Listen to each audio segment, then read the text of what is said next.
6세기 말 동아시아의 대륙은 긴 분열의 시대를 마감하고 다시 하나의 권력 아래로 수렴하고 있었다. 수백 년 동안 이어진 전쟁과 분열, 왕조의 흥망 위에서 새로운 통일 국가가 등장한다. 그 이름은 대수라 불린 제국이었다. 그러나 통일의 완성은 곧 정체가 아닌 팽창을 요구했고 제국의 시선은 점차 북동쪽 변경으로 옮겨가고 있었다. 서기 581년 양계는 북주를 계승하여 황제에 즉위하고 국호를 수라 선포한다. 이로써 중원은 다시 하나로 통합되었고 남북조로 이어지던 300여 년의 분열은 종결되었다. 수왕조는 강력한 황제권을 중심으로 중앙집권 체제를 구축하였으며 군사, 행정, 조세 제도를 재정비하여 국가의 기틀을 빠르게 다졌다. 당시의 기록에 따르면 통일 직후의 수는 인구와 병력, 물자에 있어 동아시아에서 유례없는 규모를 갖춘 국가였다. 서기 604년 수 문제의 뒤를 이어 수 양제가 즉위한다. 현존하는 사료에 따르면 양제 치세의 수는 대규모 토목과 국가 사업을 연이어 추진하였다. 대운하가 개착되어 강남과 중원을 연결하였고 장안과 낙양에는 위샤란 궁궐과 도시가 조성되었다. 이 공사들은 제국의 행정과 군사 이동을 효율화 하는 동시에 수의 국력을 외부에 과시하는 상징이 되었다. 그러나 그 이면에는 막대한 인력 동원과 재정 부담이 누적되고 있었다. 수 양제는 통일제국의 황제로서 국경을 안정시키고 제국의 위상을 주변 세계에 명확히 각인시키고자 하였다. 이러한 흐름 속에서 수의 대외 정책은 점차 공세적인 성격을 띠게 된다.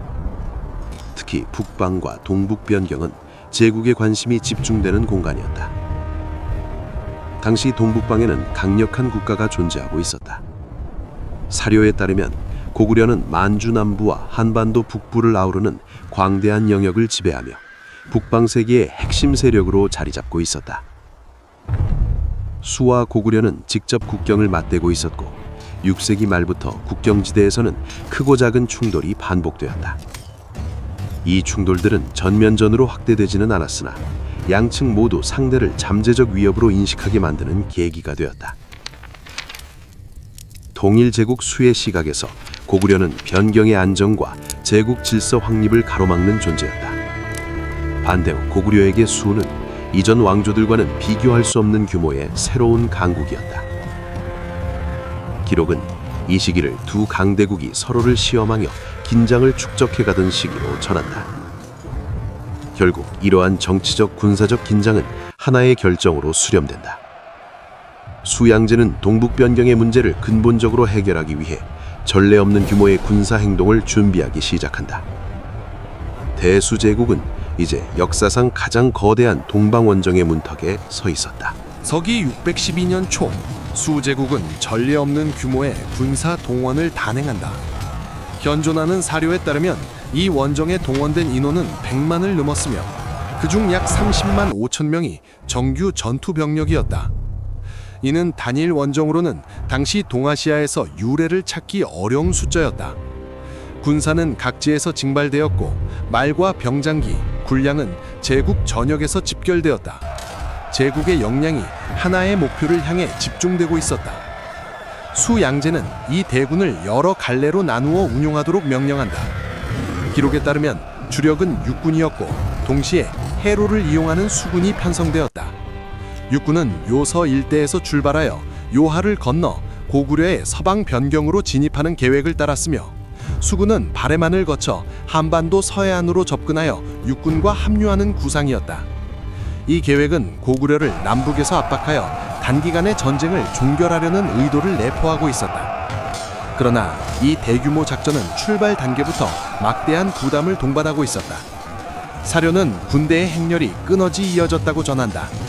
병사와 말, 수레와 군량이 수백 리에 걸쳐 늘어섰고 이동 그 자체가 하나의 거대한 작전이 되었다. 군대의 속도는 자연히 느려질 수밖에 없었고 부대 간의 간격 또한 점차 벌어졌다. 육군은 요하를 넘어 고구려 영내로 진군한다. 요하는 단순한 강이 아니라 중원 왕조와 고구려를 가르는 상징적 경계였다. 기록에 따르면 수군은 다리를 놓아 강을 건넜고 병력은 질서정연하게 도강하였다. 이 시점에서 수 제국의 군세는 여전히 압도적이었으며 외형상으로는 어떤 저항도 감당할 수 있을 것처럼 보였다. 하지만 요하를 넘는 순간부터 전장의 성격은 급격히 달라진다. 고구려의 영토는 넓었고 도로망은 수 제국의 내지와 비교할 수 없을 만큼 제한적이었다. 군대가 전진할수록 후방과의 거리는 점점 더 멀어졌다. 군량과 무기는 대부분 육로 수송에 의존하고 있었으며 이 보급선은 수천 리에 이르는 길고 취약한 선으로 늘어졌다. 사료에 따르면 수 양제는 보급을 부족하기 위해 병사 개인에게 일정량의 식량을 휴대하게 하였다. 그러나 이 조치는 또 다른 문제를 낳는다. 병사들은 무기와 방어구 외에 무거운 군량까지 짊어져야 했고 이는 행군 속도를 더욱 저하시켰다. 일부 병사들은 무게를 견디지 못하고 식량을 버렸다는 기록도 전한다. 보급을 보완하기 위해 마련된 조치가 오히려 군의 지속 능력을 약화시키는 결과를 낳고 있었다. 한편 고구려군의 모습은 좀처럼 드러나지 않았다. 현존하는 기록은 이 시기 고구려가 대규모 회전을 피하며 수군의 전진을 지켜보고 있었음을 전한다. 성곽은 굳게 닫혀 있었고 야전에서의 결정적 충돌은 발생하지 않았다. 수군은 전진하고 있었지만 적의 주력은 시야에 들어오지 않았다. 수군의 진격은 계속되었다. 고구려의 여러 성을 지나치며 북에서 남으로 점차 평양을 향해 나아간다. 그러나 전진할수록 군대는 지형과 기후의 영향을 직접적으로 받기 시작한다. 길은 험했고 강과 습지는 빈번하게 행군을 가로막았다. 기록은 병사들의 피로가 누적되고 있었음을 담담히 전한다. 보급 문제는 점점 더 심각해졌다. 수천 리에 이르는 후방로는 고구려 영내 깊숙이 파고든 군대를 지탱하기에는 지나치게 길었다. 보급 부대는 전투 병력보다 더 느리게 이동할 수밖에 없었고 이는 전선과 후방 사이의 시간차를 확대시켰다. 군량이 제때 도착하지 않는 상황이 빈번해졌고 병사들은 점차 제한된 식량에 의존하게 된다. 그럼에도 불구하고 수 제국의 진군은 멈추지 않았다. 기록에 따르면 수 양제는 신속한 전과를 통해 전쟁을 조기에 종결하고자 하였다. 그 목표는 분명했다. 고구려의 중심, 평양이었다. 평양을 압박하고 함락시킨다면 전쟁은 단숨에 끝날 것이라 판단되었다. 이 시점에서 수군은 이미 출발지로부터 수천 리를 떨어진 위치에 있었다. 제국의 심장부는 아득히 멀어졌고 군대는 오로지 전진과 승리에 의존한 상태로 고립되어 가고 있었다. 외형상으로는 여전히 거대한 군세였지만 그 내부에서는 피로와 보급 문제 그리고 보이지 않는 적에 대한 불안이 서서히 쌓이고 있었다. 사료는 이 과정을 과장없이 기록한다. 화려한 승전도 결정적인 전투도 아직 등장하지 않는다. 대신 남아있는 것은 끝없이 이어지는 행군과 점점 더 길어지는 거리 그리고 무거워지는 부람. 수 제국의 주력군은 그렇게 점점 더 깊이 고구려의 땅으로 들어가고 있었다. 그리고 그 발걸음의 끝에는 평양이 있었다. 수 양제의 대군은 이제 고구려의 중심을 향해 나아가고 있었고 동시에 자신들의 후방과는 점점 더 멀어지고 있었다.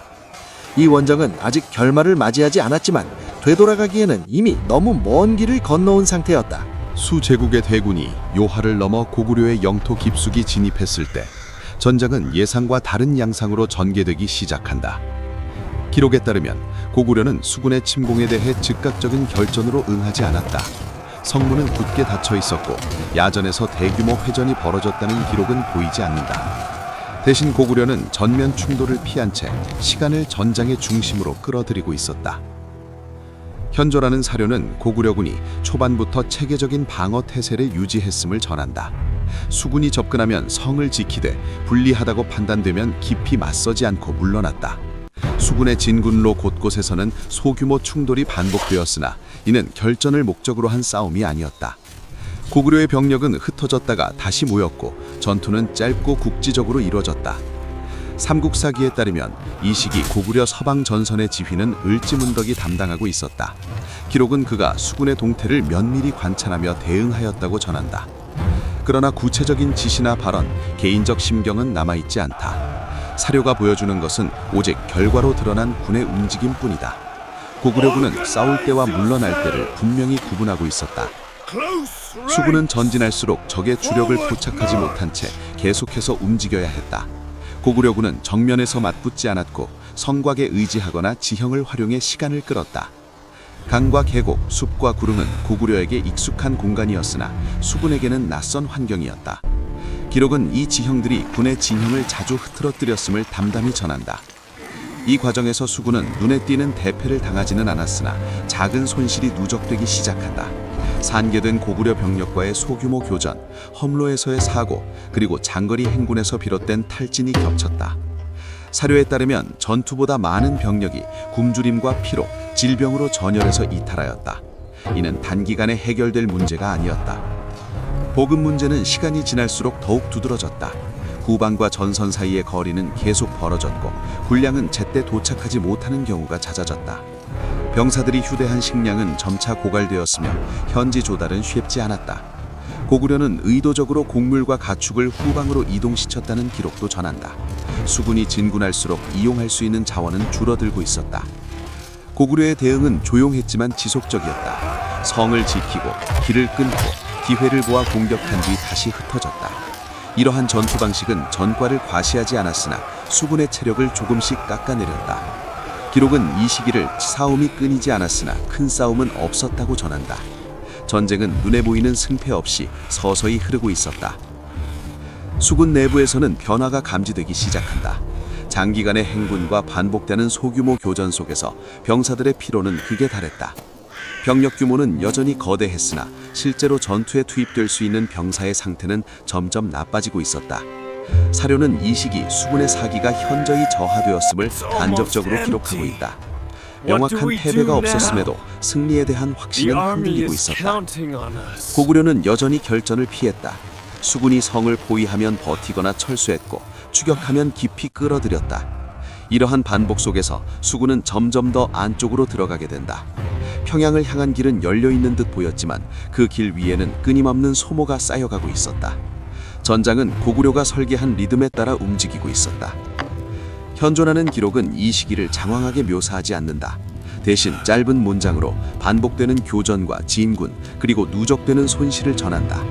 이는 전투의 성격을 명확히 보여준다. 고구려는 단번에 승부를 내기보다 시간을 무기로 삼고 있었다. 수군이 강할수록 그 힘을 오래 유지하게 두지 않는 방식이었다. 결국 수군은 멈추지 않고 계속 전진한다. 평양은 여전히 목표였고 후퇴는 선택지로 기록되지 않는다. 그러나 이 점에서 수군은 이미 출발 당시의 군대와 다른 상태에 놓여 있었다. 병력은 눈에 띄게 줄지 않았으나 체력과 질서 그리고 여유는 눈에 보이지 않게 소모되고 있었다. 고구려군은 여전히 모습을 감추고 있었고 전장은 끝나지 않았다. 수제국의 대군은 더 깊이 더 멀리 들어가고 있었다. 그 발걸음은 계속 앞으로 나아갔지만 그 안에서는 이미 균열이 조용히 확산되고 있었다. 서기 612년 여름, 수제국의 원정은 결정적인 전환점에 이르렀다. 기록에 따르면 수군은 평양성에 도달하였으나 끝내 이를 함락하지 못하였다. 장기간의 진군과 반복된 소모 속에서 병력은 지쳐 있었고 보급은 원활하지 않았다. 평양성은 굳게 버티고 있었으며 고구려의 주력은 여전히 결정적인 모습을 드러내지 않았다. 이 시점에서 수군은 더 이상의 진격이 어렵다고 판단하고 후퇴를 결정한다. 이는 전면적 패배라기보다는 작전의 중단이었으나 전장의 흐름은 이미 수제국에 불리하게 기울어 있었다. 후퇴는 곧 또 다른 시련의 시작이었다. 고구려의 깊은 내지로 들어왔던 대군은 이제 같은 길을 거슬러 돌아가야 했다. 기록은 이 과정이 칠서정연한 절수가 아니었음을 전한다. 장거리 행군으로 약화된 병력, 흩어진 부대, 부족한 군량 속에서 후퇴는 전진보다 더 큰 부담이 되었다. 수군은 여전히 거대한 규모를 유지하고 있었지만 그 움직임은 무거웠다. 현존하는 사료에 따르면 수군은 귀로에서 살수에 이르게 된다. 살수의 정확한 위치에 대해서는 학설이 나뉘지만 다수의 연구는 이를 오늘날의 청천강 일대로 비정하고 있다. 이 강은 평상시에는 도하가 가능한 수량을 유지하였으나 계절과 지형에 따라 급격히 수위가 변할 수 있는 하천이었다. 수군은 이 강을 건너야만 본국으로 돌아갈 수 있었다. 주서는 이 시점의 상황을 비교적 간결하게 전한다. 수군이 살수를 건너고 있을 때 상류에서 물이 방출되었다고 기록한다. 사료에 따르면 고구려군은 미리 상류에 물을 가두어 두었다가 수군이 강을 건너는 순간 이를 터뜨렸다. 물의 흐름은 순식간에 변하였고 강은 더 이상 도하가 가능한 상태가 아니게 되었다. 수군의 선두와 중간, 후미는 강을 사이에 두고 갈라졌다. 일부 병력은 이미 강을 건넌 상태였고 일부는 도하 중이었으며 나머지는 아직 강가에 머물러 있었다. 이때 갑작스럽게 불어난 물은 도하 중이던 병력과 수레, 말들을 휩쓸었다. 기록은 물살이 급격히 변하여 군의 진영이 유지될 수 없었음을 전한다. 혼란은 짧은 시간 안에 확산되었다. 강을 건너던 병사들은 무거운 장비와 군량을 지니고 있었고 이는 곧 생존을 위협하는 징이 되었다. 수레는 뒤엉켰고 말은 통제를 잃었다. 강은 더 이상 이동 경로가 아니라 병력을 가르는 장벽이 되었다. 이 모든 과정은 예고 없이 진행되었다고 사료는 전한다. 이 순간 고구려군이 전면적으로 모습을 드러냈다. 주서와 삼국사기는 모두 이 시점에서 고구려의 공격이 본격화되었음을 기록한다. 강을 사이에 두고 흩어진 수군을 향해 고구려군은 사방에서 압박을 가하였다. 이미 지형에 익숙한 고구려 병력은 혼란에 빠진 적을 상대로 신속히 움직였다. 수군은 반격을 시도할 여유를 갖기 어려웠다. 진영은 무너져 있었고 지휘체계는 제대로 작동하지 않았다. 강을 건넌 병력은 고립되었고 강을 건너지 못한 병력은 물과 적 사이에 끼어 있었다.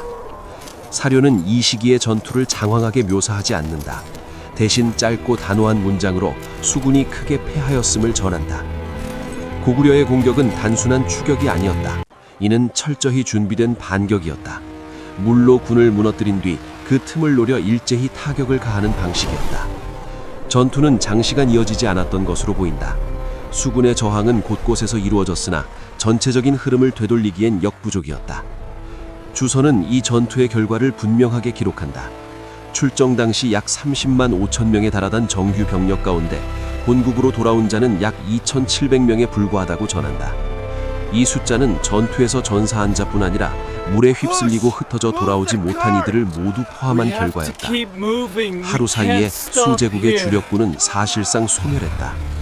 이 패배는 단순한 자술적 실패를 넘어서는 것이었다. 수군은 전투에서 패했을 뿐 아니라 조직으로서 붕괴되었다. 지휘관과 병사, 보급과 병력이 동시에 무너졌고 전선은 더 이상 유지될 수 없었다. 살수 일대는 수많은 병사들이 돌아오지 못한 장소로 기록된다. 사료는 이 장면을 감정적으로 서술하지 않는다. 울음이나 절규, 개별 인물의 최후는 등장하지 않는다. 대신 남아있는 것은 숫자와 결과, 그리고 장소다. 살수는 그렇게 대원정의 종착점으로 기록되었다. 동방원정을 위해 집결했던 제국의 병력은 이 강을 넘지 못했다. 강은 다시 흐름을 되찾았고 전투는 끝났다. 그러나 그 여파는 전장이 아닌 제국 전체로 번져가게 된다. 수제국의 동방원정은 이곳에서 사실상 결정되었고 그 결과는 되돌릴 수 없었다. 살수는 단순한 지명이 아니라 한 시대의 군사적 운명을 상징하는 이름으로 남게 된다. 이날 이후 살수는 기록 속에서 하나의 의미를 갖는다.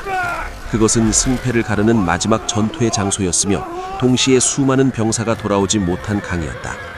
수제국의 대군은 이곳에서 흩어졌고 동방원정은 이 강물 속으로 사라졌다. 살수에서의 패전 이후 수제국의 동방원정은 더 이상 하나의 전쟁이 아니었다.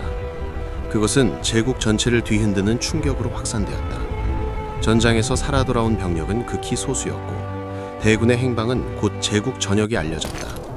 기록에 따르면 살수 이후 수군은 더 이상 전투 집단으로서의 형태를 유지하지 못하였다. 동방원장의 결과는 단순한 후퇴가 아니라 전례 없는 소멸이었다. 이 패전은 수제국의 군사적 위신에 직접적인 타격을 주었다. 통일 이후 연전연승을 거두며 강대국으로 군림하던 제국은 고구려와의 단 한 차례 원정에서 주력군을 상실하였다. 현존하는 사료는 이 시점 이후 수의 군사력이 이전과 같은 신뢰를 받지 못하였음을 암시한다. 제국의 위세는 여전히 유지되고 있었으나 그 실상은 크게 흔들리고 있었다. 패전의 여파는 곧 내부로 번졌다. 수백만에 이르는 인력이 원정에 동원되었고 그중 상당수가 돌아오지 못했다. 농촌과 도시에서는 노동력이 급격히 감소하였으며 가족을 잃은 이들의 원망과 불만이 누적되었다. 기록은 직접적인 밀란을 즉각 언급하지는 않지만 이 시기 각지에서 사회적 불안이 확대되었음을 전한다.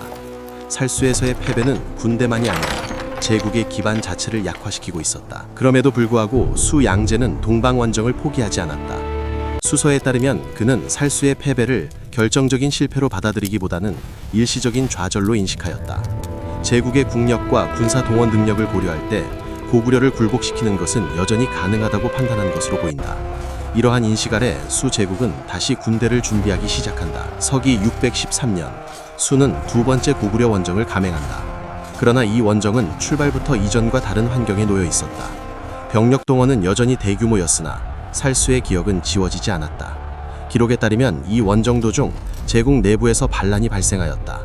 후방이 불안정해지면서 원정군은 더 이상 전진할 수 없었고 결국 철수하게 된다. 전쟁은 전장에서가 아니라 제국 내부의 균열 속에서 중단되었다. 서기 614년 수 양제는 다시 한번 고구려를 향해 군을 일으킨다. 이는 세 번째 원정이었다. 이번에는 이전보다 신중한 접근이 이루어졌으며 고구려 역시 일정한 외교적 대응을 병행하였다. 사료에 따르면 이 원정은 대규모 결전으로 이어지지 않았고 제한적인 합의 속에서 마무리되었다. 그러나 이는 수 제국이 고구려를 굴복시켰음을 의미하지는 않았다.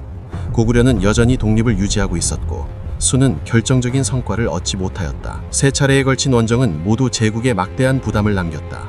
인력과 물자의 소모는 회복되지 않았고 중앙정부의 통제력은 점차 약화되었다.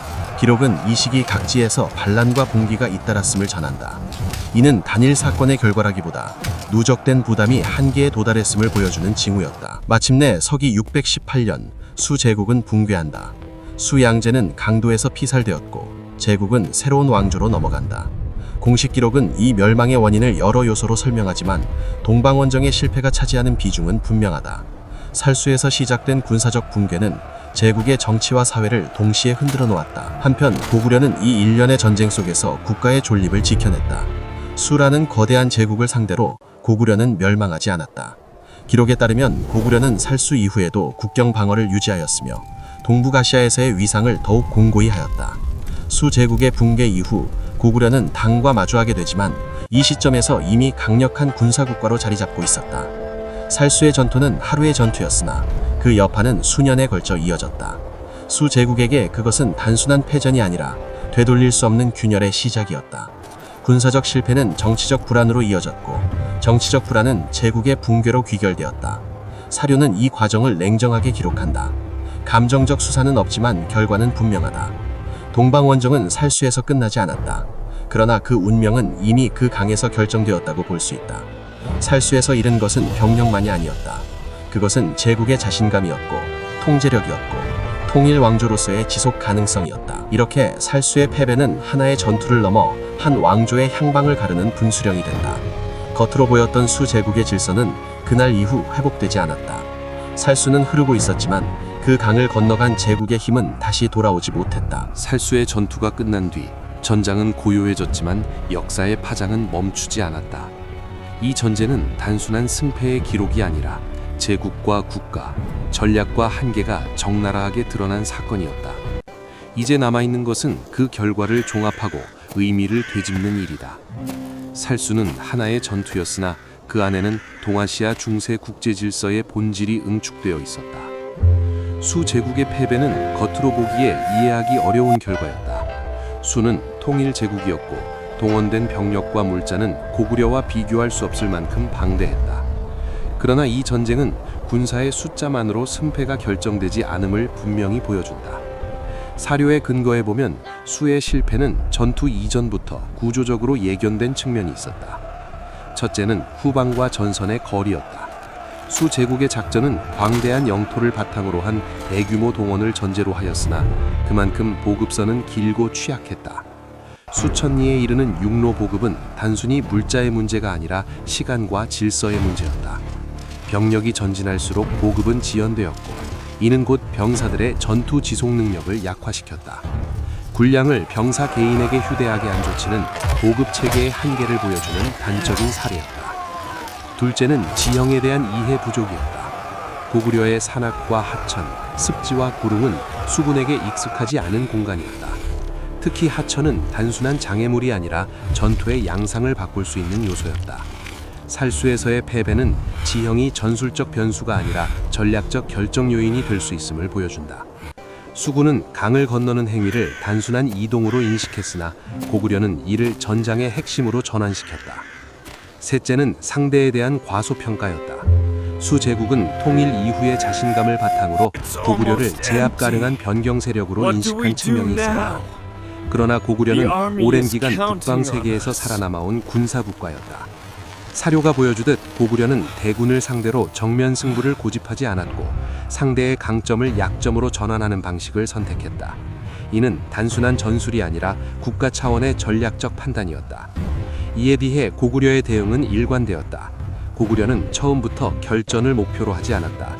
대신 시간을 끌고 공간을 활용하며 상대의 체력을 소모시키는 데 집중했다. 이는 단기간의 승리를 포기하는 대신 장기적인 생존을 선택한 전략이었다. 소규모 교전과 조직적인 후퇴, 그리고 결정적인 시점까지의 인내는 수군을 점점 더 깊은 소모로 이끌었다.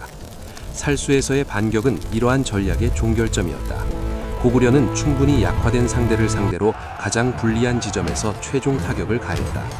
물을 이용한 공격은 단순한 기습이 아니라 지형과 타이밍을 정확히 계산한 결과였다. 이 전투는 고구려가 단순히 방어에 성공한 것이 아니라 주도적으로 전쟁의 결말을 선택했음을 보여준다. 역사적 의미에서 볼 때 살수 전투는 동아시아 중세사에서 손꼽히는 대패 중 하나로 평가된다.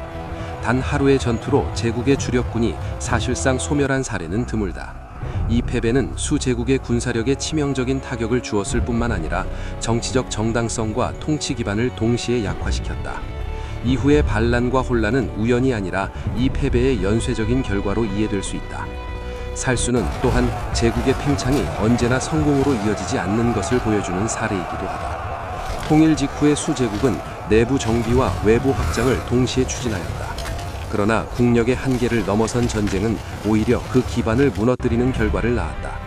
전쟁은 승리를 전제로 계획되었지만 실패했을 때의 대가는 감당할 수 없을 만큼 컸다. 한반도와 동북아시아의 역사에서 살수의 의미 역시 크다. 이 전투는 고구려가 단순한 지역 국가가 아니라 대제국과 맞설 수 있는 전략적 역량을 갖춘 국가였음을 입증했다. 이후 고구려는 당과의 대립에서도 유사한 방식을 반복하며 오랜 기간 독립을 유지한다. 살수는 이러한 전통의 출발점 중 하나로 기록된다. 이 전투가 남긴 교훈은 시대를 넘어선다. 군사적으로 보면 병력의 규모는 결코 만능이 아니다. 보급과 지형, 정보와 시간은 숫자를 무력화시킬 수 있다. 정치적으로 보면 국가의 역량을 초과한 전쟁은 내부를 먼저 무너뜨린다. 외부의 적보다 더 위험한 것은 전쟁이 남긴 내부의 균열이다. 문명사의 관점에서 살수는 또 다른 메시지를 전한다. 작은 국가는 거대한 제국 앞에서 무력하다는 통념은 이 전투 앞에서 흔들린다. 전략과 환경, 그리고 선택의 축적은 국력의 격차를 넘어설 수 있다. 고구려는 제국을 쓰러뜨린 것이 아니라 제국의 한계를 드러냈다.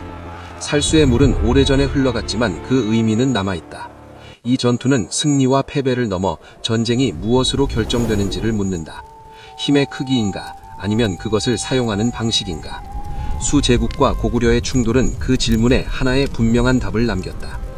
살수는 전장의 이름으로 끝나지 않는다.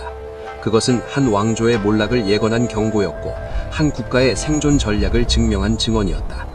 역사에서 가장 웅장한 서사는 상상에서가 아니라 이러한 냉정한 결과 속에서 탄생한다.